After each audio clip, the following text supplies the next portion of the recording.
Speaking of live poets, you know, we've been on a hiatus since the pandemic started, but Tony Russell, who started Live Poets, jump-started his blog just today, and I was totally shocked and surprised that he posted a poem that I guess I wrote 3 or 4 years ago, but I had totally forgotten about. So in the celebration of Live Poets, I'm going to start with that one, which I think is seasonally appropriate. It's called The Empty Page. This time of year, perhaps the empty page should be black instead of white, bleak and wet and heavy with hibernation, lie weighty and soggy on the silent desk, waiting for some harbinger, some hope to leaven the wintry landscape within. Perhaps the page were better made of ice, that I may strap on the old hockey skates once more, and finding that perfect stretch of cold weather without snow, strike off across the perfect surface, taking flight without a single word to shatter the ecstasy.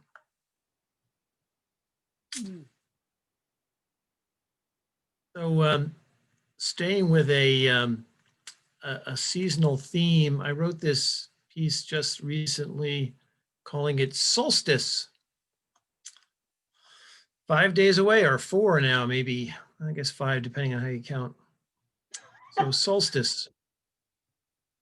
At some point, as the dust accreted in this neck of the galaxy into these 8, or is it 9 rocks or ice balls or less solid things around this gas ball shooting light across this 93 million mile vacant lot, something tilted, something cocked its head, as I often do when I regard a specimen of our peculiar species strutting his immaturity with a long gun in a MAGA hat, drunk on some Kool-Aid they don't sell in our bodega.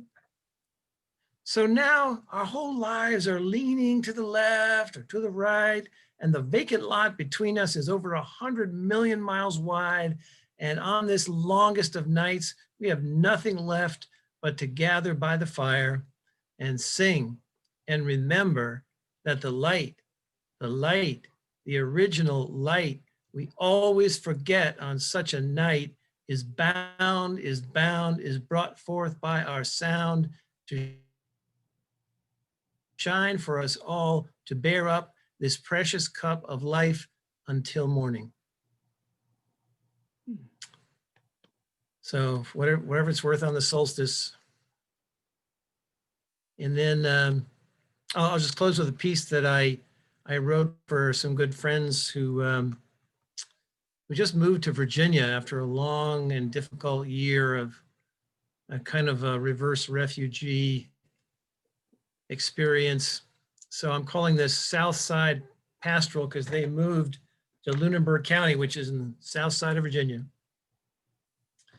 Refugees from Central America, from Steve's father's basement, from Alabama's got me so upset. They make their small migration north to South Side, where prime pasture runs less than 1,000 an acre, where the 1880 house is still sturdy, heart pine floors, beaded wainscot ceilings, tacked on ugly conveniences.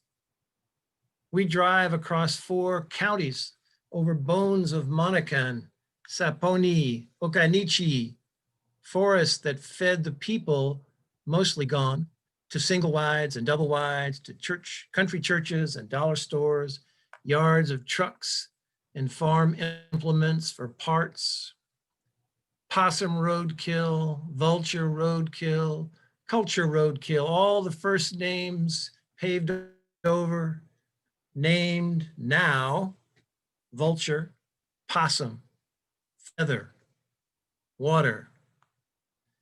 They are putting in solar, making power from the same sun the trees use for free to make heat the firewood gives away, going back to the land where Last week, cattle ran. Now the mare and the gelding and the two miniatures play bonanza, gating so proudly over the pasture crest, Tennessee Walker or Appaloosa. I don't care about the breeding, only the ecstasy their manes toss to the wind as they run free across this new spread, transforming this story's first chapter into radiance. That's it.